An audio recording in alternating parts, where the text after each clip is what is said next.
disease which is caused by Viruddhahara. Now let us see some of the research points which have been collected from various articles and journals, and they are needed to be evaluated later also. These are very important points, so let us see one by one.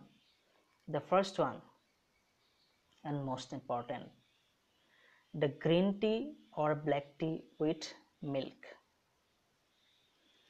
As most of our Indians are habituated to eat green tea or black tea, we add milk to it and go for Dudh wali chai. Here we can say the high calcium and protein content in milk turns into toxins when added to tea, which triggers formation of kidney stones. Tea contains flavonoids called catechins, which protects from heart attacks. When milk is added to tea, the caseins of milk, which is a protein, interact with the tea and these catechins disappear. The benefit of heart protection from tea alone is completely wiped out if milk is added to tea. Tea has potent antioxidant epicatechin, but adding milk cuts down these antioxidants, making this healthy drink a source of inflammation and acidity. As modern science have mentioned, inflammation is one among the most important reason for various diseases, even cancer. Milk makes tea acidic with decreased pH. That's why people with milk tea suffers from acidity in common language and hyperacidity or gastritis. Tea relaxes blood vessels, but adding milk to it delays this process. Thereby, the relaxation of blood vessels, sometimes it is not done, or sometimes obesity occurs. Now come Dudh wali chai or Gakhir or Shah is a source of nitric oxide, which is a free radical. As you are aware of these free radicals, so Dudh wali chai or Gakhir or Shah is a source of this nitric oxide. We should avoid. Most Indians drink milk tea first thing in the morning, which disrupts the metabolic activity. It dehydrates the body, it erodes oral health, it causes bloating or flatulence, and it is a cause of kidney stones. So, milk should be consumed alone and tea should not be mixed with milk, so that Dudh wali chai is not good, it is a Viruddhahara. Next comes milk and yogurt interaction. Consuming both together can precipitate milk inside your stomach that may irritate and induce vomiting due to lactose intolerance. So avoid milk and yogurt together. Dadhi is a form of yogurt. Yogurt comes as packaged item from USA, England, etc. So combining them to dilute them should be avoided. Tea and garlic. I have seen so many Indian adults, our mother, father, grandparents, they consume garlic in morning, and sometimes they consume garlic with the tea. Tea contains anticoagulant compounds called coumarins. When tea is combined with garlic, that also has anti-clotting properties. Garlic also has anti-clotting properties. They increase the risk of bleeding on regular use. So better to avoid tea and garlic together, or sometimes it happens that person consumes garlic with water, and within 5 or 10 or 30 minutes the person consumes tea. Before the digestion or passage of garlic towards the duodenum, the person consumes tea, so that both becomes active and potent anticoagulant on combination due to synergism. This should be avoided. Next comes pomegranate juice and grapefruit juice. Pomegranate juice and grapefruit juice are both known to block cytochrome P453 enzymes system in the intestines. Taking these juices together increases blood levels of medications somebody is consuming, increasing the concentration then required, and the plasma half-lives of the drugs are being increased. So we should avoid combination of these two. But while consuming fruit salad, we are not aware whether pomegranate or and grapefruit are being mixed or not.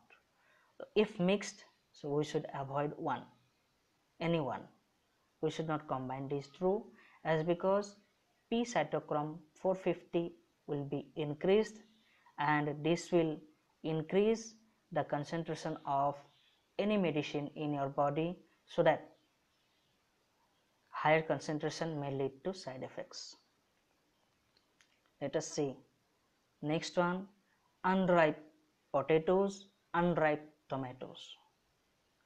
Unripe potatoes and unripe tomatoes, if one consumes with alcohol, then the person may experience much more sedation, and sometimes the person may be senseless.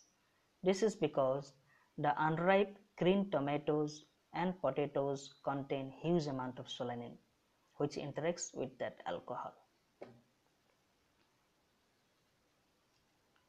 Next comes one among our favorite food, deep fried potatoes. You can see the pictures, we are very much fond of it. We usually try to get this food in our dining table. Deep frying of potatoes develop toxic substances such as acrylamide. This acrylamide has been proven to be carcinogenic. The browning of potatoes, the browning after deep fry, it will be brown in color. That is a sign of development of acrylamide. So eating potato chips regularly is samskar viruddha. Deep fried potatoes should be avoided. Next comes heating honey is samskar viruddha. Honey that is available in the market is Agmark honey, and the honey is strongly heated before packaging. As you know, it is approved by FDA also, but according to a conducted study, heated honey more than 140 degrees centigrade mixed with ghee produces hydroxymethyl furfuryaldehyde, which may produce deleterious effects and act as poison, as I told previously. Ushnam cha samakritam madhu marayati. So production of HMF or hydroxymethyl furfuryaldehyde is the causative factor for diseases in combination of honey with krita in equal quantity. So the probable mode of action of Viruddhahara is Viruddhahara, when consumed, induce inflammation at molecular level, which disturbs the eicosanoid pathway, which creates arachidonic acid that gives rise to prostaglandin 2 and thromboxane. As I discussed in previous classes, that prostaglandin 2 and thromboxane are cause of metabolic disorders, various metabolic disorders like diabetes and all in our body. So this is the probable mode of action of Viruddhahara. So let us see the conclusion part of it. Viruddhahara is a unique concept of Ayurveda. All Viruddha acts as apatya or ahita, but all apatya and ahita are not Viruddhahara. To find out rationality regarding the concept of Viruddha, there is a need to research. There is a need to conduct research in this field.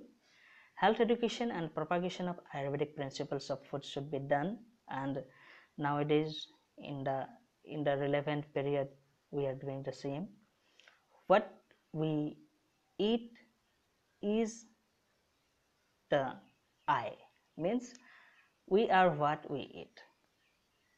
So we should know how to eat, what to eat, and when to eat. Prevention is better than cure, hence one should follow the dietetic rules to maintain the healthy life. Viruddhahara shows its effects from Rasadhatu to Shukradhatu, that means all the dhatus are affected.